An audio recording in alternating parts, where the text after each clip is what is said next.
Vamos a trabajar ahora brevemente una presentación sobre la legislación laboral en Argentina y su relación con los movimientos obreros, recordando que con la palabra obrero se suele agrupar tanto a los trabajadores urbanos como a los trabajadores rurales, sobre todo a partir de la etapa en la que comenzamos con la industrialización, ya sea con la industrialización liviana, en el periodo de la exportación, de la agroexportación, como con el proceso de sustitutivo de importaciones a partir de la década del 30.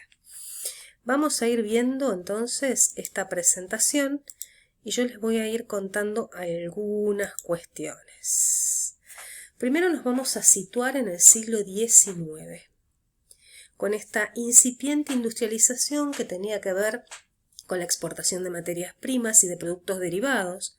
De esas materias primas estamos alrededor de 1850, 60, después del fin de las guerras civiles, con la organización del Estado Nacional y a posteriori con el surgimiento del periodo oligárquico, por lo menos hasta la época de 1920 con Irigoyen, luego del periodo oligárquico. Es decir, que estamos en un periodo bastante amplio de la historia argentina. Finales del siglo XIX y principios del siglo XX. Pero nos vamos a concentrar en estos factores. La incipiente industrialización, les decía, la inmigración masiva, que va a ser un componente importantísimo en la gestación de los primeros sindicatos y del movimiento obrero en general. Los inmigrantes, particularmente los italianos y los españoles, venían no solamente aquellos que venían a, como se decía en la época, a hacer la América, a encontrar un lugar donde trabajar, que la mayoría se declaraban agricultores, esto es cierto. Muchos se insertaron en tareas rurales y muchos otros quedaron como mano de obra disponible en las ciudades y se ubicaron en las zonas portuarias.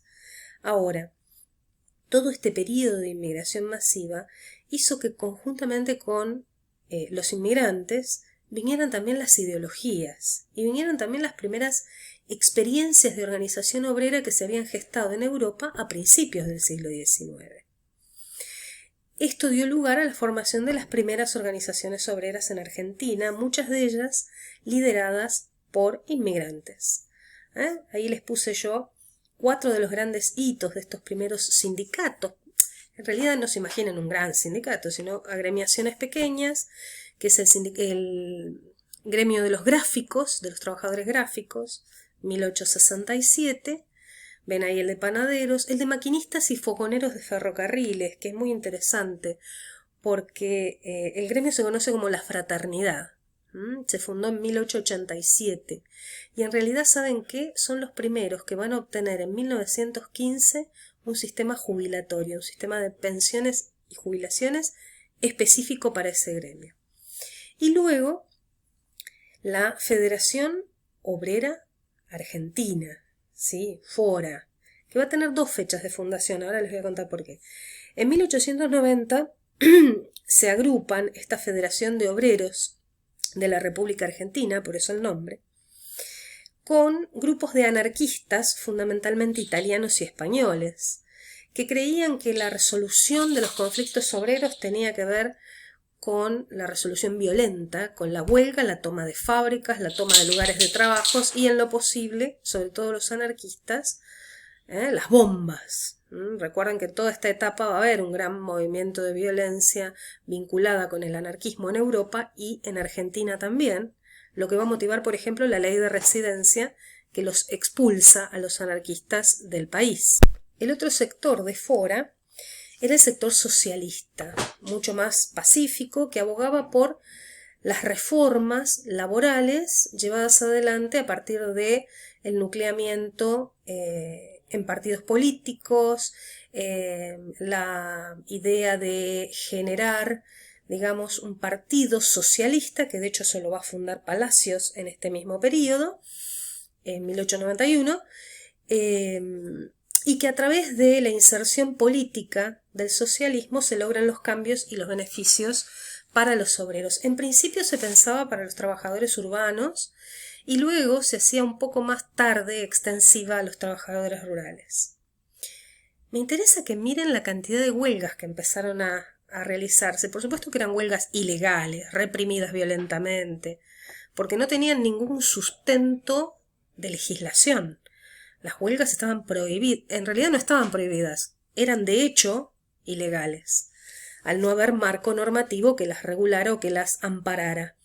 Entonces fíjense qué interesante, porque en 1910 es cuando tenemos el pico mayor de huelgas, ¿sí? El 50% de las huelgas de este periodo que les marqué acá se produce en 1910.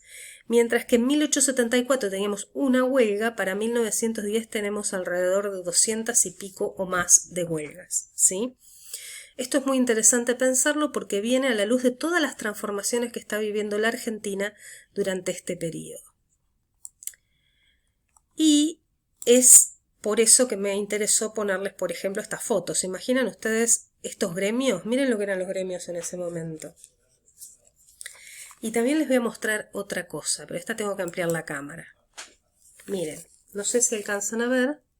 Caras y Caretas, 1904. Voy a tratar de abrirlo y no consumir mucho tiempo acá. ¿Qué aparece en esta nota de Caras y Caretas? La celebración de que se había declarado el descanso dominical como ley. Miren la gente congregada afuera festejando, los señores legisladores en el centro. Esto es Caras y Caretas de ese periodo.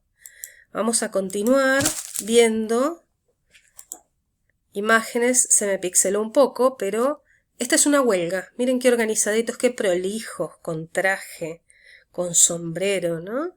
Esta huelga reclama las 8 horas de instrucción, de trabajo y las horas de descanso, ¿sí? Es decir, la regulación de la jornada.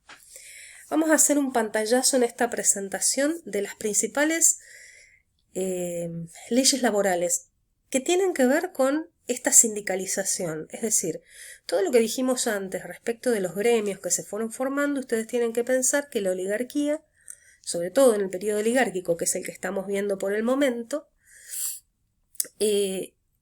tuvo que tomar dos decisiones. La primera fue el tener que flexibilizarse cuando en 1890 la Revolución del Parque plantea el surgimiento de los primeros partidos políticos y se empiezan a hacer mitines, es decir, reuniones públicas, declaraciones públicas, manifestaciones que tenían que ver con el petitorio de una ley electoral, ley que se consagra en 1912 con la ley de Sáenz Peña. Pero también al mismo tiempo se están produciendo reclamos de los trabajadores.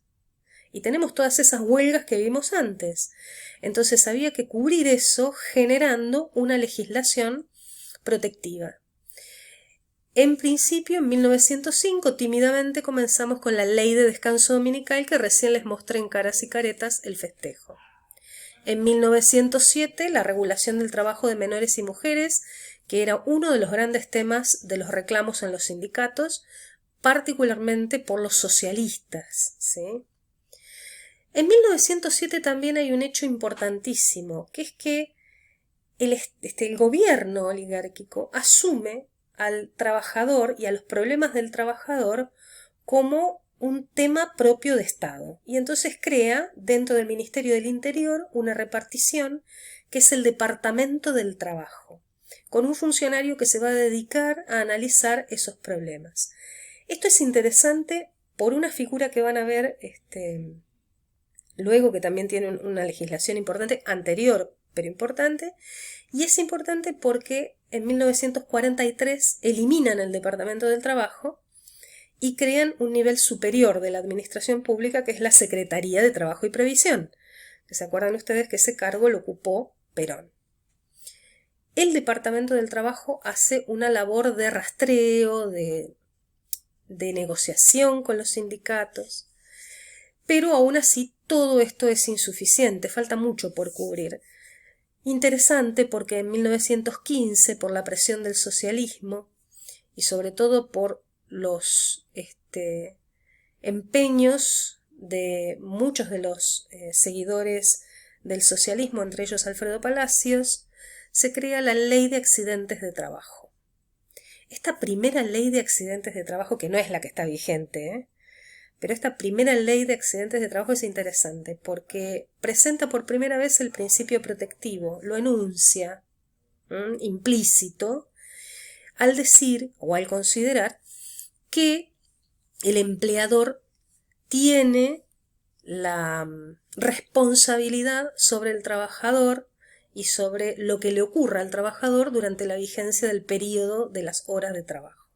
Por eso es interesante. 1934, ya ahí pasamos de época. Ya en 1915 estamos pasando al periodo de Irigoyen, ¿no? 1916 gana Irigoyen. Tenemos las presidencias radicales hasta el golpe de 1930.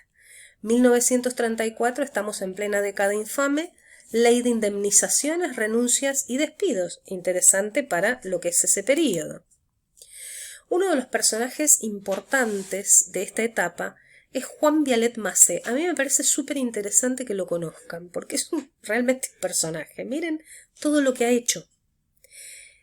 No solamente es un inmigrante, ¿sí? Vino a la Argentina ya titulado de médico y trabajó como médico, se desempeñó en esa función, pero también tuvo otras inquietudes, por lo que estudió Derecho, se recibió de abogado, estudió agronomía, se recibió de ingeniero agrónomo a los 60 años, fue profesor en la Universidad Nacional de Córdoba, recibió premios por sus labores médicas, legislativas, pero además es el fundador de la primera fábrica de cales y cemento de la República Argentina. Y esa fábrica, que se llamó la Primera Argentina, no solamente satisfacía el mercado interno, sino que exportaba. Ocurre que, bueno, no le fue tan bien con la fábrica, terminó quebrando, pero esa experiencia dentro de la fábrica lo facultó para pensar en una posible legislación obrera. Cambio de video ahora, pues se me está terminando el tiempo, pero vamos a retomar a partir de aquí.